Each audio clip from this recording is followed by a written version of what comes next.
ఈ వీడియోని పూర్తిగా చూడండి, లేకపోతే అర్థం కాదు. హాయ్ అండి, అందరికీ నమస్కారం. మరుగుమందు ఎలా తయారు చేస్తారో, అసలు ఈ మరుగుమందు నిజమా కాదా, దీనివల్ల ఉపయోగాలు ఏంటి, ఈ వీడియోలో తెలుసుకుందామండి. ఈ మరుగుమందు అనేది మన పూర్వకాలం నుంచే ఉన్నది. ఈ మరుగుమందు వల్ల ఉపయోగాలు ఏంటి అంటే, భార్య గాని భర్త గాని అలాగే ప్రేమికుల మధ్య సమస్య ఉండి అమ్మాయి అబ్బాయి మాట వినకపోవడం, అమ్మాయి మాట వినకపోవడం, అత్త కోడళ్ల మధ్య సమస్య, తల్లిదండ్రుల మాట వినకపోవడం, పిల్లల సమస్య, వీటన్నిటి మనం మరుగుమందు ద్వారా అరికట్టొచ్చండి.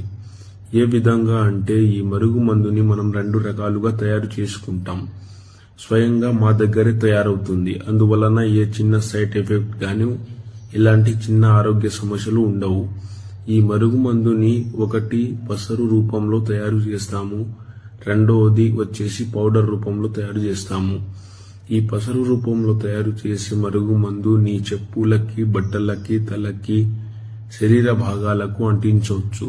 ఇది రాయటం వలన ఎంతటి కఠినమైన మనుషులైనా సరే మన మాట వినేలాగా ఉంటారు. అదే విధంగా పౌడర్ రూపంలో తయారు చేసిన మరుగుమందు మనం తినే తాగే పదార్థంలో పెట్టవచ్చు. Chicken, mutton, juice, tiffin, cool drinks ఏదైనా సరే మనం తినే తాగే పదార్థంలో పెట్టొచ్చు అండి. 3 రోజుల నుండి 5 రోజుల్లో మనకు రిజల్ట్ అనేది ఉంటుంది. థ్యాంక్ యూ అండి, మన వీడియోను చూసినందుకు థ్యాంక్స్.